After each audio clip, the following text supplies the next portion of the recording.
In 5 minutes. I think we're going to begin the ceremony in less than 5 minutes.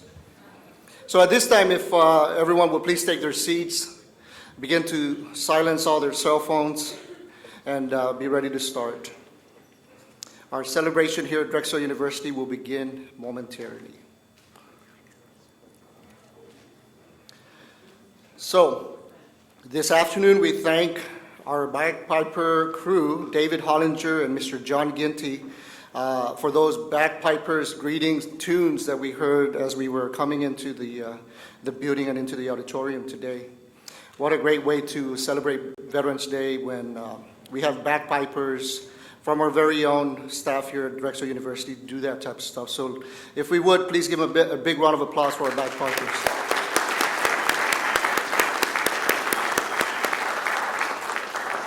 The national colors will be presented by Drexel's very own Task Force Dragon, Army ROTC, and then the national anthem will be sung by Drexel's very own Troublemakers. The Pledge of Allegiance will be led by our friend, retired Lieutenant Colonel Chuck Vincent, and then the invocation will be led by Chaplain David Piltz of the Drexel Open Door Christian Community. So ladies and gentlemen, let's please stand for the presentation of the colors.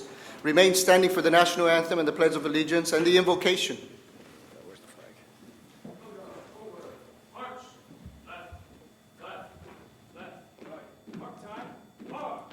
Left, left, left, right. Halt. Right. Face. Go back. Let's go.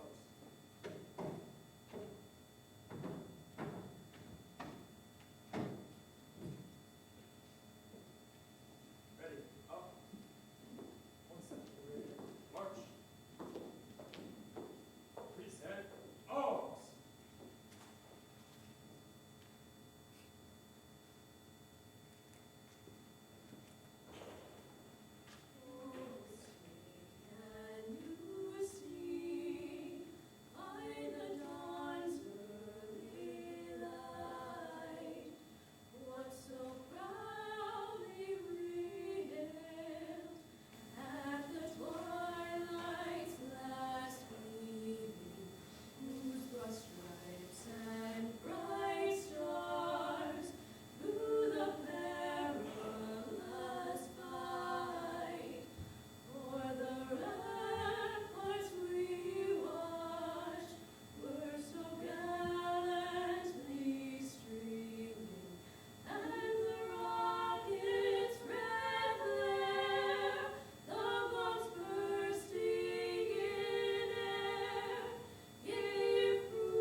Right, face.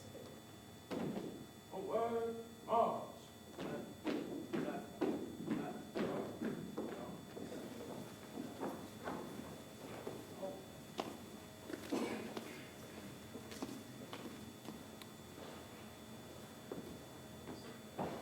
I pledge allegiance To the flag of the United States of America and to the republic for which it stands, one nation, under God, indivisible, with liberty and justice for all. Thank you very much, Chuck Vincent, retired Lieutenant Colonel, United States Army. And now the invocation by Chaplain Piltz.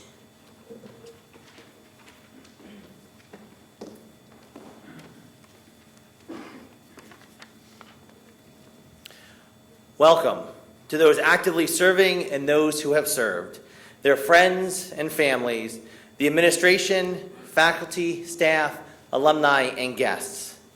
We take a moment today to honor those who have heeded the call of service in their lives. Service to defend freedom and ensure equality. We also honor those who have followed the call of being family members to those who serve, as their call to support their loved ones is just as important. We take this time to invoke the divine presence into this space, that in heeding and following a call of service to others, to defending freedom, to upholding the constitutional values of our country, and to protecting, we recognize the divine presence in that service and in hearing that call. To hear and follow a call is a special bond between the individual and the call. And today we celebrate and honor those who have taken that step to follow a call of service in the face of danger and uncertainty. May the divine presence be felt here today, at this time, and always as you continue to follow your call in service in all that you do.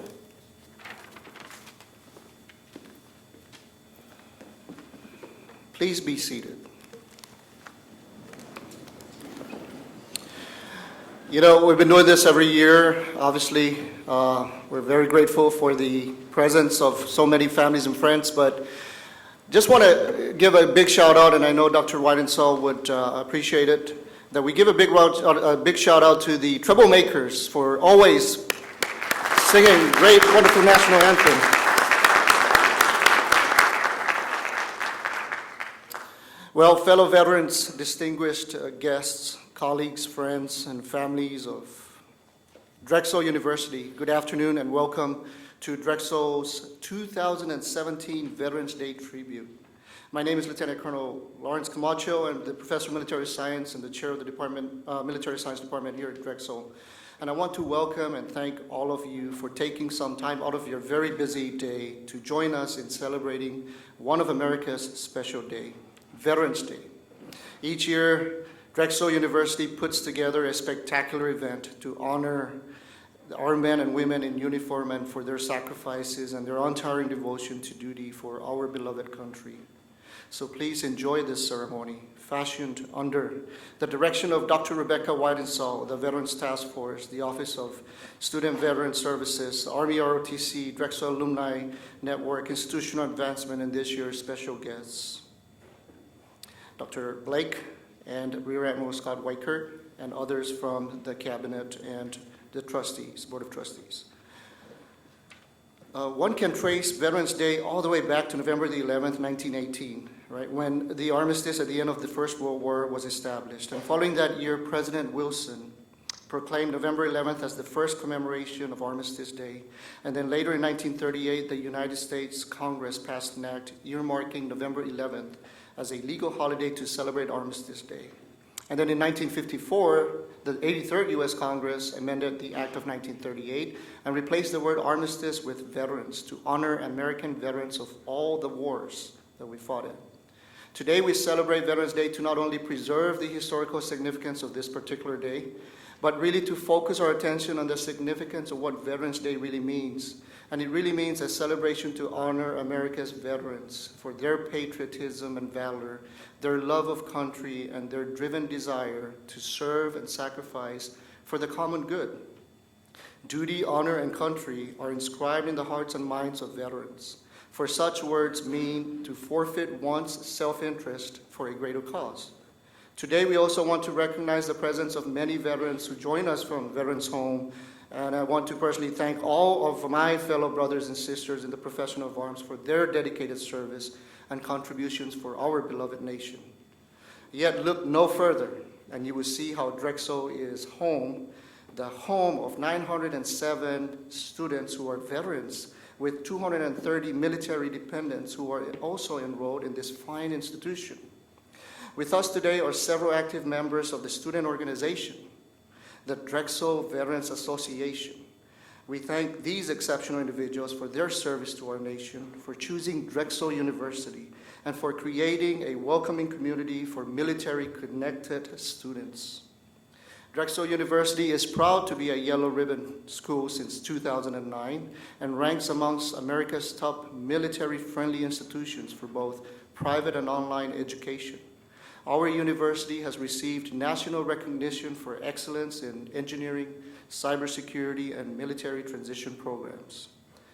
Now, there is one particular individual whom I would like for all of us to recognize, for she is one tough dragon who tirelessly and brilliantly puts forth her best work to ensure that superior services are given to our veteran student community. And that is Dr. Rebecca Whitensall. Since, I guess, 2011 and further before that, Dr. Whitensall has been the vanguard for all things veteran services here at Drexel. My brigade commander this afternoon will award the Commander's Award for Public Service to our wonderful Rebecca Whitensall. As just an example, though, you notice that all these events this week are attributed to the mastermind and leadership of Dr. Whitensall. Dr. R.W., would you please stand to be recognized?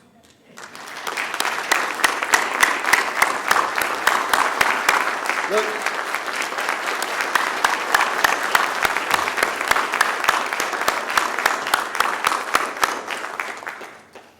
Ooh, I just wanted to get that recognition. I'm in trouble.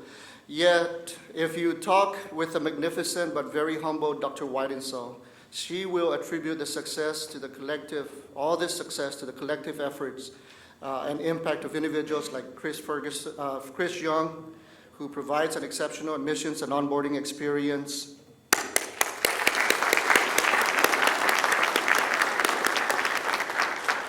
Along with the Veterans Task Force, the Veteran Colleague Resource Group, the Veteran Academic Advising Committee, and the Drexel Veteran Alumni Network. Big round of applause for all these people.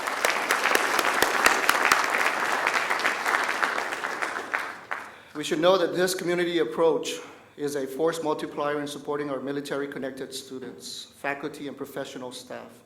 At this time, I would like to also ask all of my colleagues who are part of these groups, again, to please stand and be recognized one more time for serving our military students.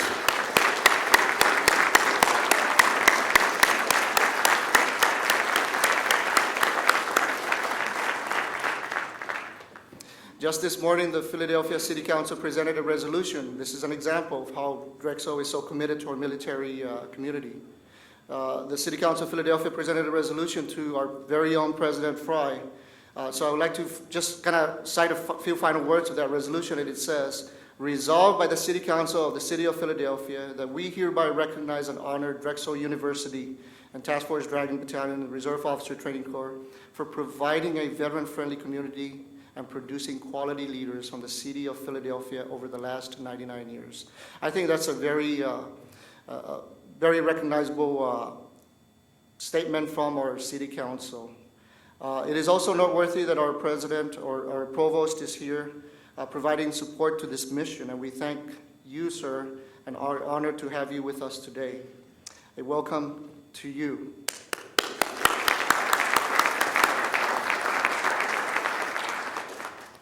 Because of Drexel's extraordinary support to veteran students, Drexel produces some of society's finest leaders. So it is also appropriate that at this time we recognize the outstanding individuals who were inducted into the Drexel ROTC Hall of Fame class of 2017 this morning. Rear Admiral Scott Weichert, Captain Retired Christopher Ferguson, Mr. Barry Burkholder, Major Connie Huang, and posthumously John McGarrigle were recognized and honored because they have distinguished themselves through exemplary military service and extensive community outreach. Their character and their service epitomize the qualities that the Drexel Dragon embodies. And it is through their significant accomplishments that they have been bestowed such honor and recognition, accompanied by their citation from the Philadelphia City Council. Their evident display of achievement is a hallmark of the Dragon's leadership merit that Drexel ROTC has engendered over the past century. So ladies and gentlemen, a big round of applause for our inductees that were honored this morning.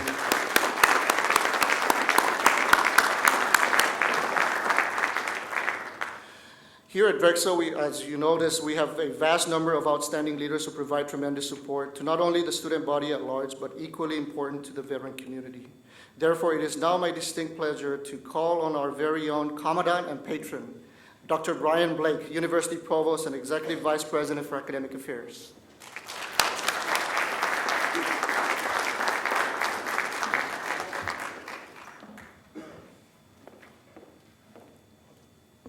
Good afternoon, everyone. First, let me thank you, Lieutenant Colonel Camacho, for your service. You've thanked everyone else, so we got to thank you for your partnership and your leadership.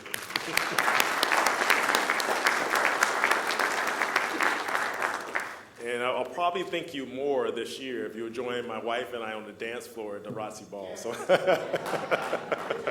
right. So it's great to be with you all today. We take such pride in Drexel's annual recognition of Veterans Day. In fact, we don't wait for the day itself, as you know. This becomes a week-long appreciation of veterans and military families in our community. In military terms, you might say we just train harder than anyone else, and that's just the way we roll. And we make it a university-wide effort to support our military-connected students. This celebration is one of many reasons that Drexel is widely recognized as a military-friendly campus.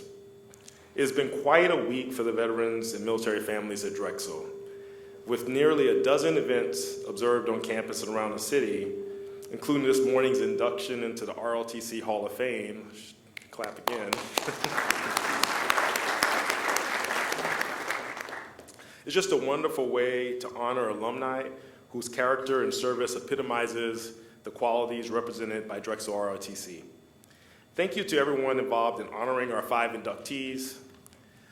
When I think about Veterans Day, the main reason I really value our commemoration of this important milestone each year is that this is our way of the community saying, thanks for your service. But there's another good reason to value this tradition. It reminds us at Drexel that all of us have so much to be thankful for. With the realization that more than 900 student veterans and more than 200 members of their families trust us with their further education. You, our student veterans, are studying both on campus and online, and day to day, we just appreciate the types of things that you bring to campus. The discipline, the drive, the dedication that you brought to our nation's service is what you bring to the university. And we're so much better for it as a university community. So while we try to do everything we can at Drexel to support you with our Office of Veteran Student Services and other student veteran organizations, it's you who are really supporting us at Drexel campus-wide. You know, last week I heard the sound of the cadence being called on Paramount Plaza for our ROTC cadets in uniform. I don't think many people know this, but I was actually in ROTC in high school, and went to a military school, military Catholic school, so, and my father's a veteran, so I really have a personal connection to this week. But it gave me a real feeling of pride, and I hope that was shared by everyone who was passed by that day, students, faculty, and professional staff. Our cadets are leaders on campus, and even so, I know that they are being prepared for greater leadership roles when they graduate or when they join military units. Let me just say it's an honor to be a part of their formation, development, and growth as scholars. So for everyone here today, I just want to thank you.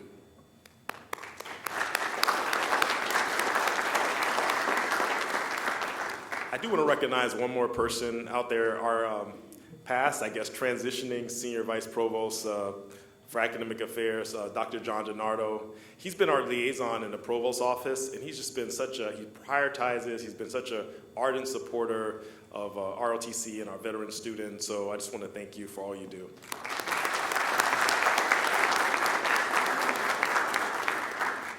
Now it's my pleasure to introduce our next speaker, who is one of the new members of Drexel University's 2017 Army ROTC Hall of Fame class.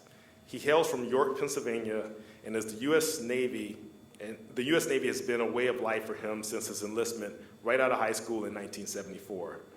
After his initial tours of duty, he earned an engineering degree from Drexel, go Dragons, in 1981, and was commissioned through the Naval Reserve Officers Training Course program.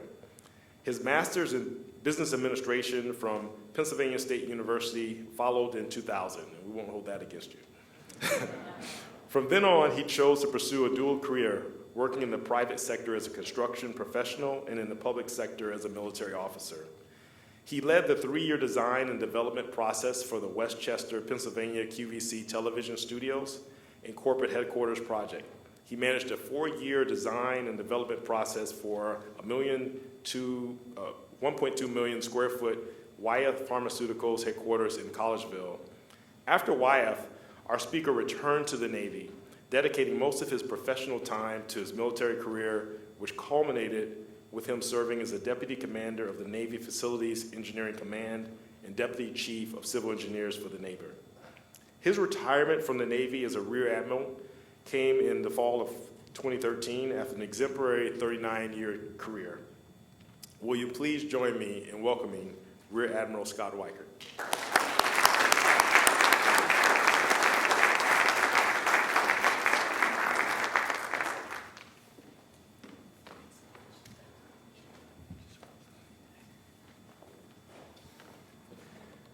Wow, 2 introductions in one day. Who would have thought it 35 years ago when I was midshipman graduating from Drexel University. Thank you, Dr. Blake, I appreciate that. When Dr. Wiedenthal invited me to speak today, she indicated that the theme for this week was serving those who served. And she suggested that I might provide some advice as to how to better serve and recognize our veterans. And I got to tell you, the more I thought about that question, the more difficult it became for me. I had no epiphanies, no great thoughts on how to improve support to our veterans community, and that bothered me a little bit. It's not that I lack empathy. It's not that I'm ambivalent. I probably struggled with it because I don't feel any entitlement as a veteran.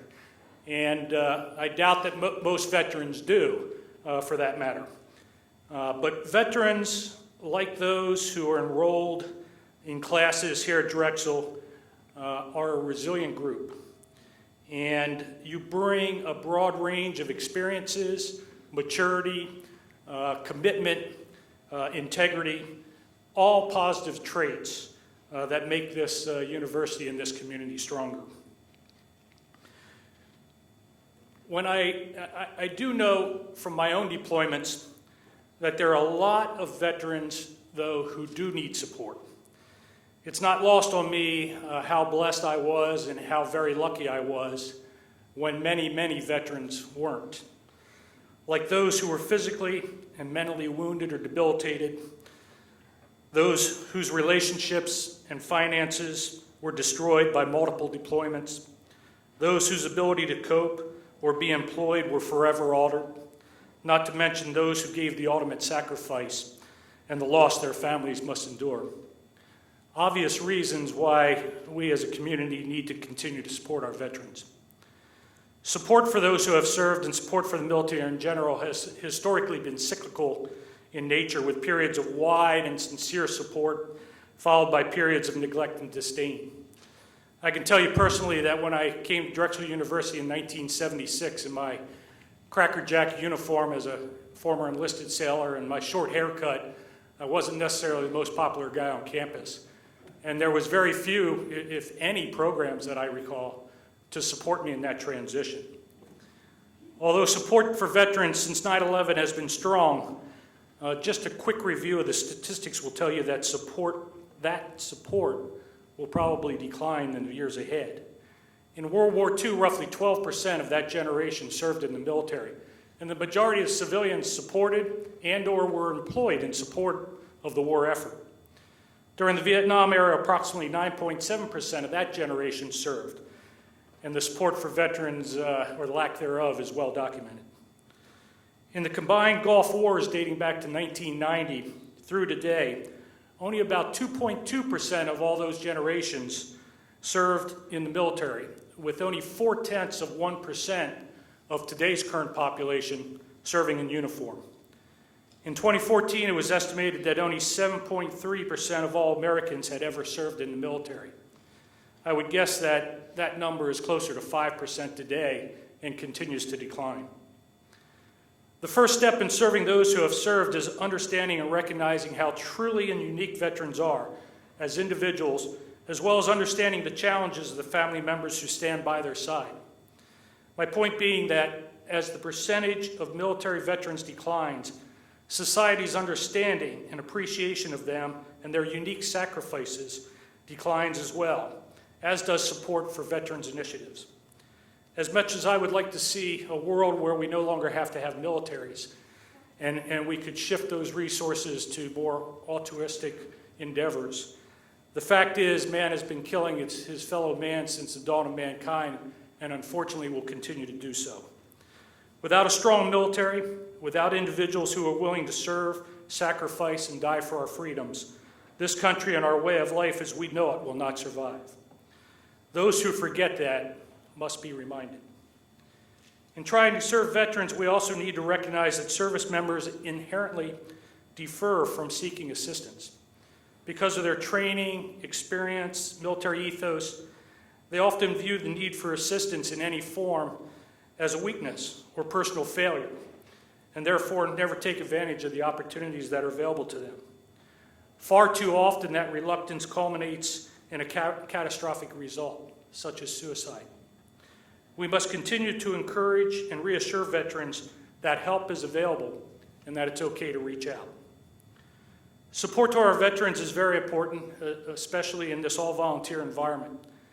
But there needs to be more consistency and continuity in the programs and funding, and the quality of services should be second to none. Our service members are the first to defend, they're the first to fight. There is nothing second-class about them, and neither should there be about the programs that serve them. Like I said, no real epiphanies. But I will share you one quick anecdote. I was in physical therapy yesterday, and I overheard a therapist talking to her patient. And she said to him, she said, "I need to get you to focus more on those wonderful things you can do exceptionally well, and focus less on those things you can no longer do." And I thought to myself, what great advice for someone who is serving someone else, and what great advice for those who are out there serving our veterans today. To those of you who are engaged in supporting our veterans, I sincerely thank you for your efforts and your continued support. To the veterans in the audience, thank you for your service, and I encourage you to reach out for support if or when it's ever needed. You've earned it, and please don't forget that. To Drexel University, I want to thank you for your support of veterans and your continued support of veteran programs. You have an extremely progressive national and international program here, and you do an absolutely fantastic job supporting the veteran community. I can tell you, if it wasn't for this university, I wouldn't be standing here today. I want to thank you very much, and another year, let's not forget our veterans. Thank you.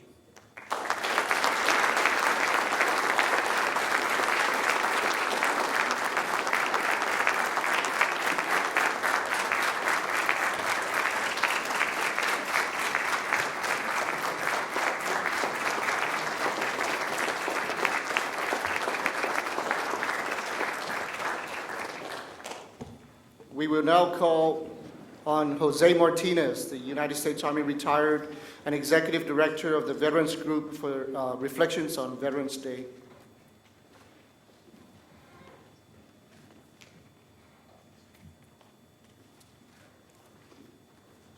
Thank you, sir, for that amazing speech. And like yourself, I owe so much to this university. Drexel University opened so many doors for me in the city of Philadelphia, and pretty much validated me as a veteran advocate. So when RW asked me to come and speak today, I was moved, and I had a ridiculously busy schedule this week preparing for Veterans Day. So I was like, okay, I could squeeze this in here. So I started to think what military story I was going to share with everyone today. All right, I have 22 years in the military. I have a lot of stories. Some of them I can't share with you guys. All right. And then I started to think about the time frame of when I actually enlisted, and I couldn't believe it. August 22nd, 1989 is when I enlisted into the Army. But I was a deferred enlistment. I didn't ship until November 4th. November 5th. 4 days of reception battalion. November 9th is when I met the person that I'm going to share the story about. His name was Staff Sergeant Void. Staff Sergeant Void, well, first let's start with the name, right? So Staff Sergeant Void is coming down the line, inspecting his soldiers. We have our dog tags out, we have our ID cards out. He's looking at ID cards, he's looking at dog tags. Not one time did he smile, not one time did he say a word. Very professional, his uniform was crisp, everything about him was perfect. He stands in front of me, I look at his name tag and I'm thinking, Void. Is that his name? Or did they make a mistake and they voided his thing? I couldn't understand what was going on here, but I've learned his name actually was Avoid because you wanted to avoid him at all costs. Staff Sergeant Void was a professional. He was an expert. He was never nice to us. He was never kind to us. He never smiled, but he did care. And that was extremely obvious about him in his demeanor and his character, the long nights he stood there with us when all the other drill sergeants were gone. How he always made sure every single time he had an opportunity there was a lesson to be learned, he made sure we learned that lesson. What I learned from him, I took with me. Fast forward many years later as a platoon sergeant, I made sure that I took care of those guys. And I wasn't the nicest guy, and I wasn't very friendly. But I was firm, and I was fair, and I cared. People ask me all the time, what do you miss about the military the most? And I always say, taking care of soldiers. That's what I did the best. That's what I absolutely enjoyed doing the most, was taking care of soldiers. When I got out of the Army and moved to Philadelphia, I turned that into taking care of veterans, looking out for other vets. It's therapeutic for me. It helps me. It helps me help other veterans get through this process that we call transitioning, from warrior to student, from warrior to CEO, from warrior to whatever. That transition part, a whole lot happens in that word. So I thank you for sharing that information with us today, because it's true, we do have to find some type of support network, as I did. Drexel University was part of that initially.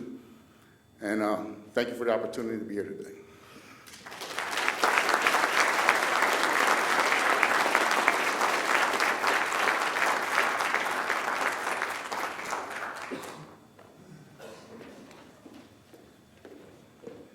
And now, I would like to call on my very own Army ROTC cadet, Michaela Parrish, to step forward and recite the Dragon Duty poem.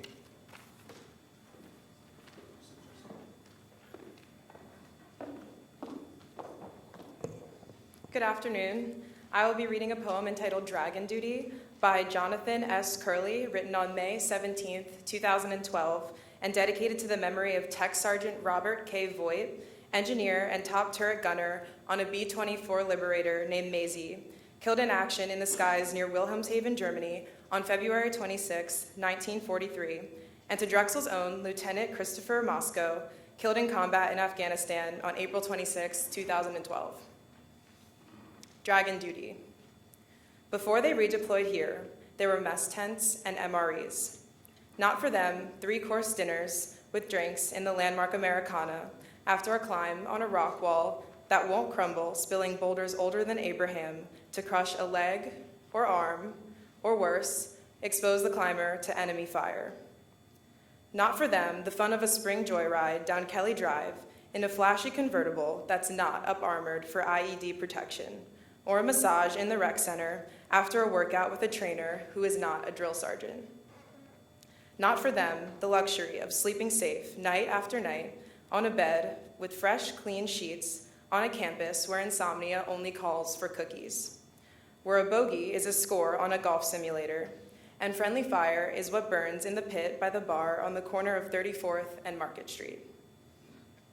Now, they are our fellow student veterans, men and women who chose to wear the uniform to serve our country in support or forward areas where the wrong split-second decision would not lower a grade.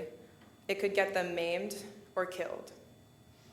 They, and thousands before them, have bravely defended our treasured freedoms, our very lives.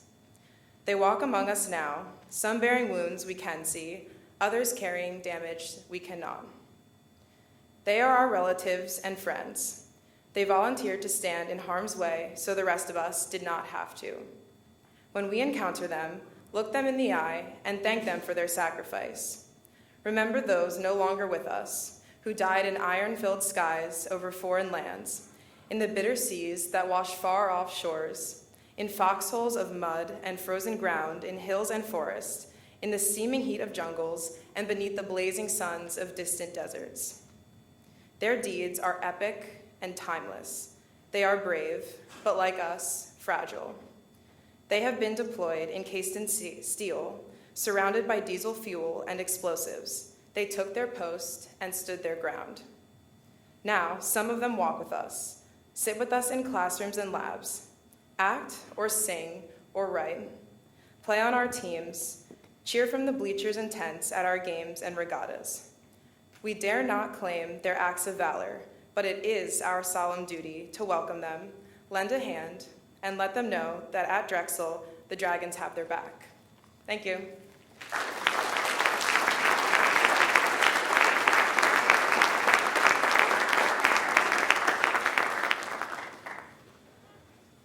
And now for some closing remarks, we would ask our very own President of the Drexel Veteran Student Association, United States Army veteran, Emery Mako.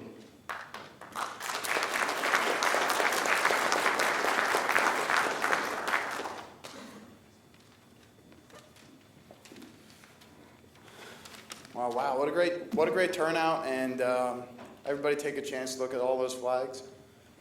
That's amazing. That's an amazing feeling, you know, going out there and seeing that, how Drexel feels about their veterans, and it touched me when I saw it 7 a.m. this morning. So I've had the fortunate privilege to be the Drexel Veterans President, and it's a privilege to serve and continue serving. On a positive note, I'm one of the last speakers, so you guys are almost done, right? That's good. Another thing I want to note on for Veterans Day, it's important to think about you guys, the families. Veterans Day is about you too, because you support us. And without you, a lot of us wouldn't be where we are. So I want to take a moment, have a hand for yourself. Thank you. Thank you for serving us.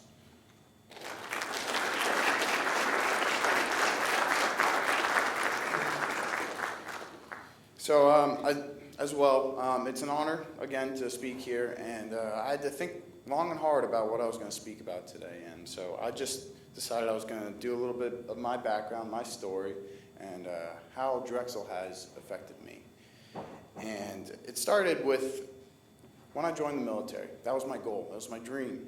I wanted to serve in the military, and I did. I joined the Pennsylvania National Guard at age 20, and I aspired to be a Chinook pilot with my brother.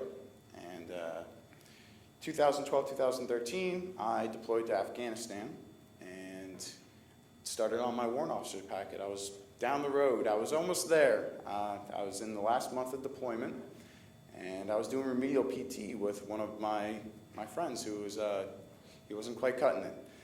And I ended up tearing my ACL and meniscus, and I saw my dreams kind of go away. And that was hard. It was a failure. It was a hard failure. And that's one of the biggest things in life. You have to accept those. They hit hard, but you have to remember to get back up. And when that failure happened, I realized that my goal, my dream was now changing. My military career was going in a different direction than what I could control. So I decided to change my path towards my education. And while I was doing my rehab for my knee, I started attending community college and building up my education. And I went to a career fair, and that's where Drexel came in. And I was at this career fair, and I met this wonderful young lady that just had a great spirit about her. And her energy was what caught me. And I was like, all right, I'm going to go to Drexel. And I come here, and I meet Chris Young, and that sold me. Chris Young, wherever you are, please stand up. I want everyone to give Chris Young a round of applause.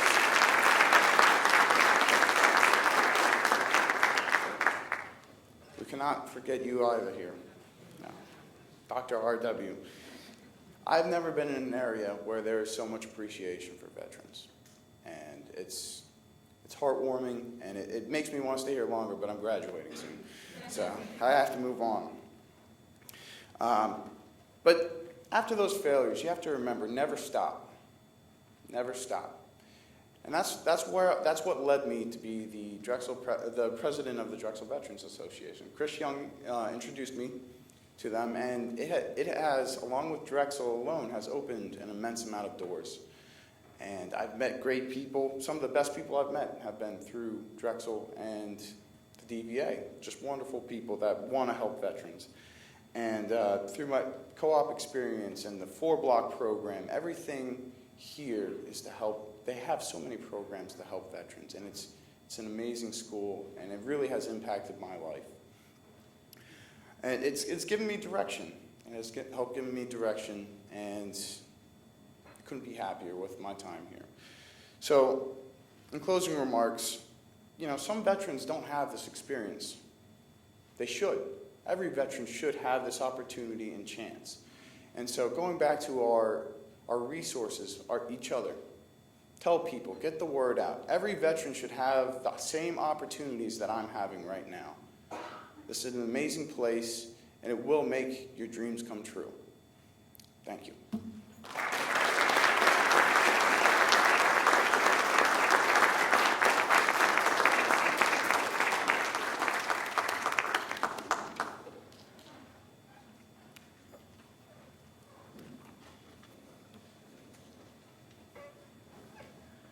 Thank you for that. To wrap things up here, I want to say that don't we all see it? The unique value of our event today is this. We took time to gather, to reflect, to bond, and to remember our veterans. So with that said, let us all please have a moment of silence in our hearts to pay homage to our beloved veterans who paid the ultimate sacrifice, as well as for those who served, survived, and then eventually passed on. As we continue and conclude our celebration here today, let's pay tribute to those who remain, as Mr. Mako explained, to remain in the shadows of a veteran. Well, if you look around, who do you think they are? They are you, the spouses, the family, the friends, those of you who support us, veterans, those who chose never to forget. So when you see a veteran, when polished in his or her uniform or ragged from a deployment, please remember those who are in the shadows, in their shadows, whom are always behind us to perform our duties. Now, earlier today, I know I was asked, are you going to have all the veterans? If all the veterans would please just stand up right now, and let's all recognize your service and your contributions.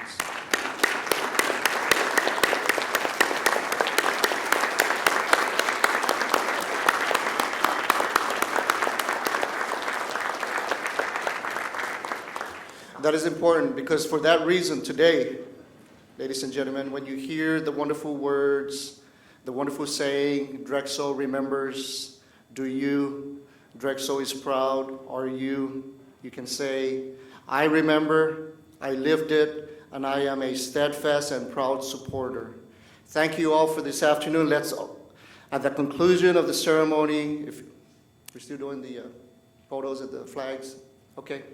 So at the conclusion of the ceremony, we just ask that if we could, just for a quick moment, go out to the permanent plaza where all the flags are, the 907 of them, and then we're just going to take a quick photo with everyone standing in front of the 907 flags that are planted in the ground, honoring the 907 Drexel students who are veterans on this campus.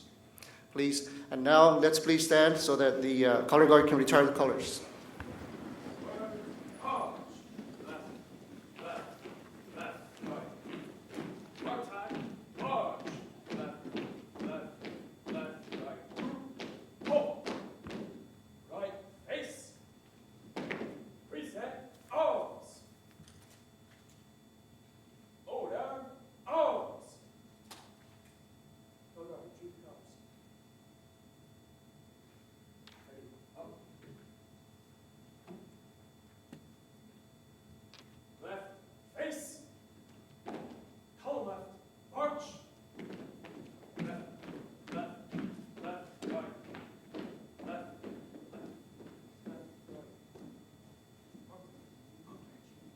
A big round of applause for Drexel Dragons.